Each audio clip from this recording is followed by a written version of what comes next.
madre soltera, descubre una relación tóxica dentro de su propia familia. Nadie sabe que descubrí que mi hermana estaba abusando de mi madre cuando fui a visitarla sin avisar un martes por la tarde. Llegué temprano porque había salido antes del trabajo y pensé en sorprender a mamá con su postre favorito de la panadería que le gustaba. Tenía las llaves de su casa porque me las había dado años atrás para emergencias. Entré llamándola y escuché voces elevadas viniendo de su habitación. Una de ellas era mi hermana, Gabriela. La otra era mamá y sonaba asustada. Me acerqué silenciosamente por el pasillo. La puerta estaba entreabierta y a través de la rendija pude ver a Gabriela parada sobre mamá, que estaba sentada en la cama, con los hombros encogidos y la cabeza gacha. Mi hermana sostenía la billetera de mamá en la mano y contaba dinero con movimientos bruscos. «No me vengas con que necesitas ese dinero para medicinas», decía Gabriela, con una voz dura que nunca le había escuchado. «Te doy lo suficiente para vivir. Si gastas todo en tonterías, eso es tu problema. Este dinero es mío. Yo pago esta casa. Yo pago tu comida, Ann. Así que este dinero también me pertenece, pero es mi pensión». La voz de mamá era apenas un susurro. «Es lo único que tengo para mis gastos personales. Gabriela, por favor, tu pensión no alcanzaría ni para la luz de esta casa», respondió mi hermana, guardándose el dinero en su bolso. «Deberías agradecerme que te permito vivir aquí en lugar de estar quejándote todo el tiempo. Cualquier otra persona te habría metido en un asilo hace años».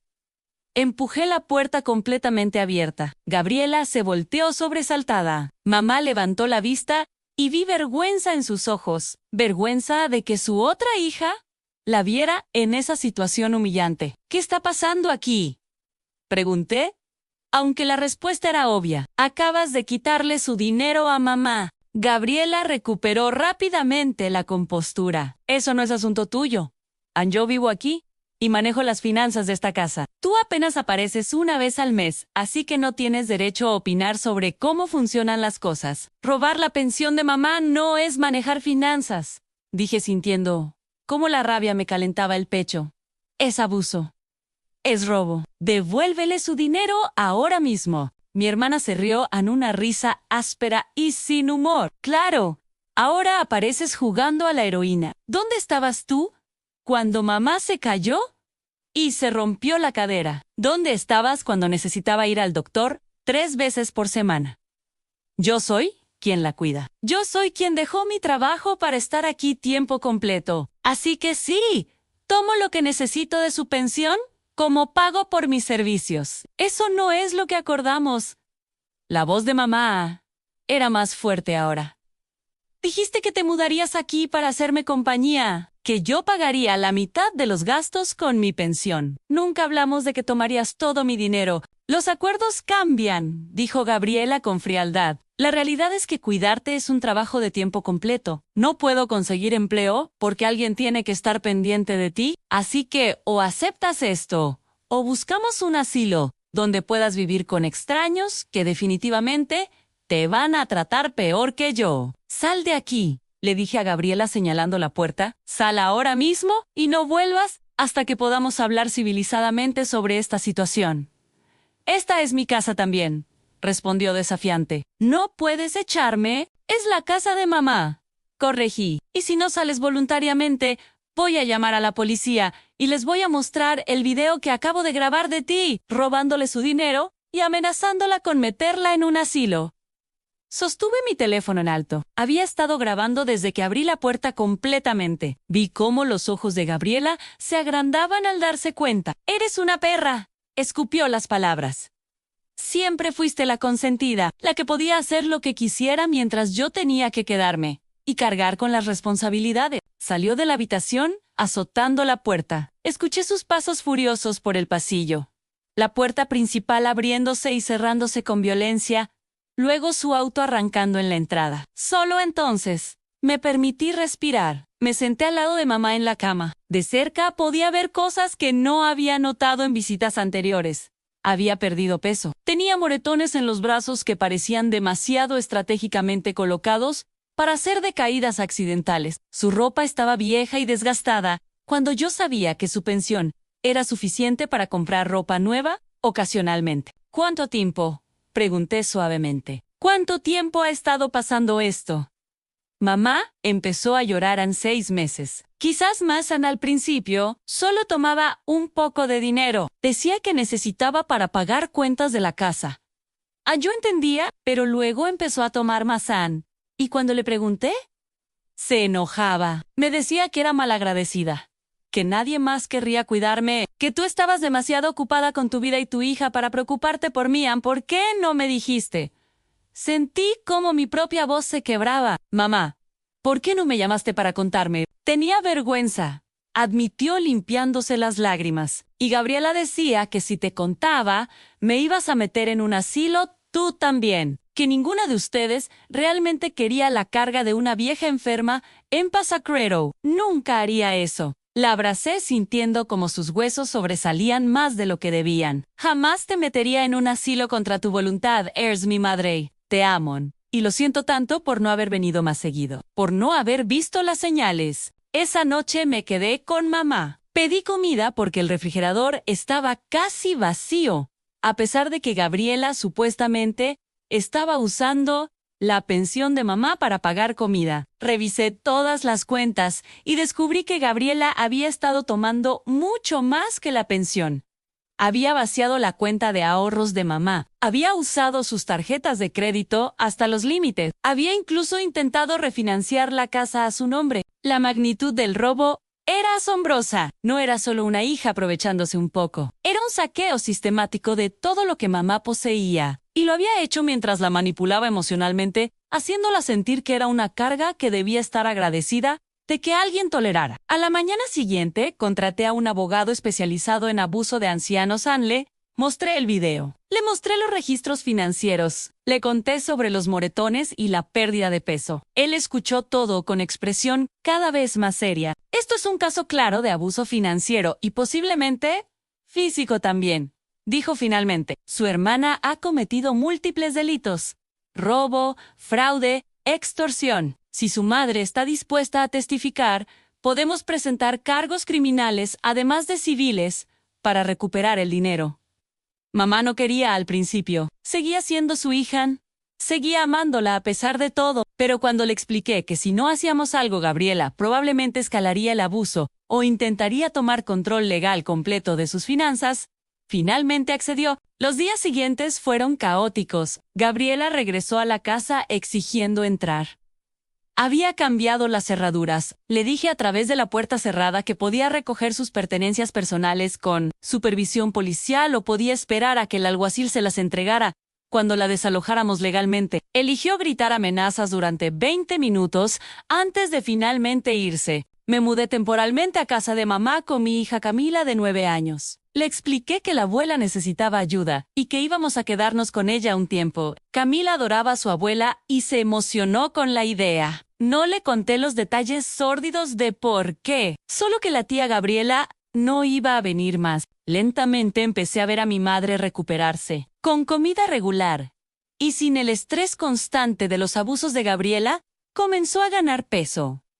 Los moretones sanaron. Su espíritu parecía fortalecerse día a día. Me contó historias que me partieron el corazón, como Gabriela la había encerrado en su habitación durante horas, cuando tenía visitas que no quería que mamá conociera. Cómo le había negado sus medicamentos como castigo, cuando mamá se quejaba, como la había empujado varias veces causándole caídas que Gabriela luego reportaba como accidentes de una anciana torpe. Era abuso en su forma más cruel, perpetrado por alguien que se suponía amaba y cuidaba a mamá. Y lo peor era que Gabriela genuinamente parecía creer que tenía derecho a hacerlo, que los sacrificios que había hecho cuidando a mamá le daban permiso para robar, manipular y lastimar. El caso legal tomó meses. Gabriela contrató a un abogado que intentó pintar todo como un malentendido familiar. Dijeron que mamá había dado permiso a Gabriela para manejar sus finanzas, que estaba confundida por la edad, que yo había aparecido manipulando a una anciana vulnerable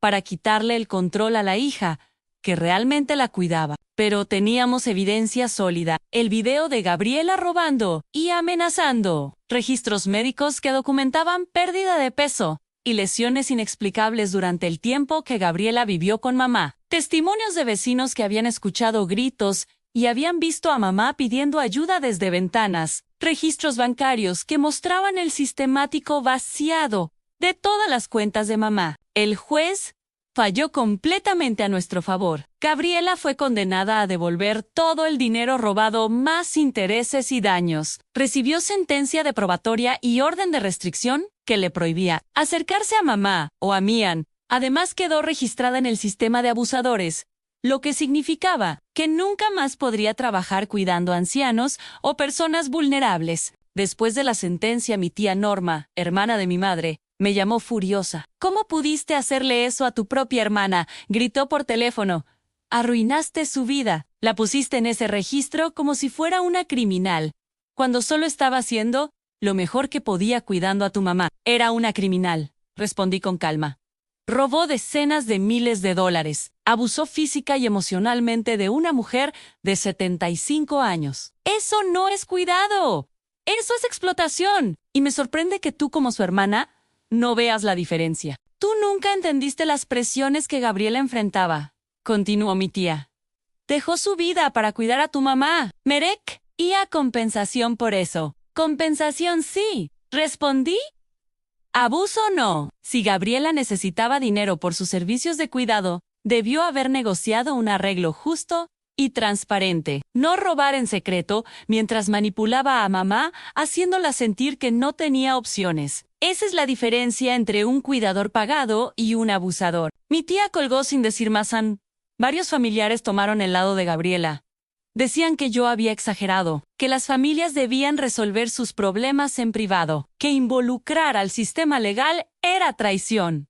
Corté contacto con todos ellos. No tenía energía para defender lo obvio con personas que preferían la falsa paz familiar sobre la justicia real. Mamá tuvo más dificultad perdonándose a sí misma que perdonando a Gabriela.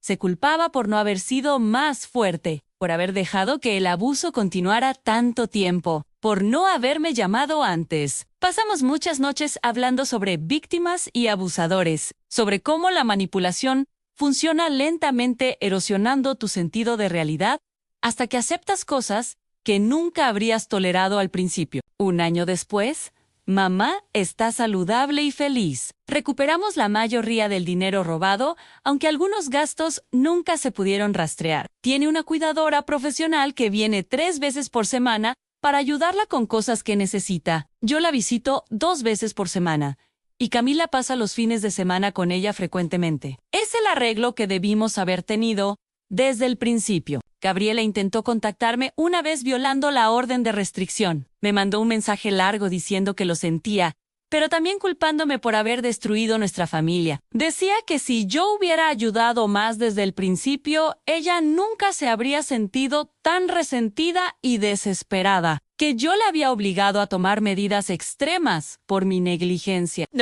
Guardé el mensaje como evidencia de violación de orden y lo reporté a su oficial de probatoria. Algunas personas nunca van a aceptar responsabilidad por sus acciones. Siempre van a encontrar formas de culpar a otros por sus decisiones. Ahora, 3 años después, puedo decir que descubrir el abuso de Gabriela fue traumático pero necesario. Si no hubiera llegado ese día sin avisar, si hubiera llamado primero, dándole tiempo de componer su actuación, probablemente nunca habría descubierto la verdad hasta que fuera demasiado tarde, hasta que mamá estuviera completamente quebrada financiera y emocionalmente. Si estás leyendo esto y tienes padres mayores o familiares vulnerables, por favor, visítalos sin avisar ocasionalmente. Revisa sus finanzas. Observa su lenguaje corporal alrededor de sus cuidadores. Busca señales de manipulación o control. El abuso de ancianos es más común de lo que queremos admitir y frecuentemente viene de los familiares más cercanos que se supone deben protegerlos. Y si eres tú quien está siendo abusado, quiero que sepas que no es tu culpa, que mereces ser tratado con dignidad sin importar cuánto cuidado necesites, que pedir ayuda no te hace débil o desagradecido, que hay personas y sistemas diseñados específicamente para protegerte. Mi mamá me dijo algo hace unos meses que nunca voy a olvidar. Dijo que durante el peor del abuso, había orado pidiendo que alguien la rescatara, que había pedido una señal de que no estaba tan sola y olvidada como Gabriela la hacía sentir. Y luego, yo había aparecido ese martes con su postre favorito, justo cuando más lo necesitaba. No sé si fue coincidencia o algo más, pero sí sé que llegué exactamente cuando debía llegar. Y eso me recuerda que a veces nuestros instintos de visitar a alguien o verificar su bienestar no son aleatorios. Son llamados que debemos escuchar. Gabriela me enseñó que el abuso puede venir envuelto en el lenguaje del sacrificio y el cuidado, que los abusadores frecuentemente se pintan como mártires que merecen compensación por su sufrimiento, que la familia no es excusa para tolerar maltrato. Y me enseñó sobre todo que proteger a los vulnerables vale cualquier conflicto familiar que cause, vale las acusaciones de exageración, vale perder relaciones con personas que priorizan apariencias sobre justicia, vale cada momento incómodo en cortes y oficinas legales, porque al final del día, mi mamá puede vivir sus últimos años con dignidad y seguridad, y eso es lo único que realmente importa.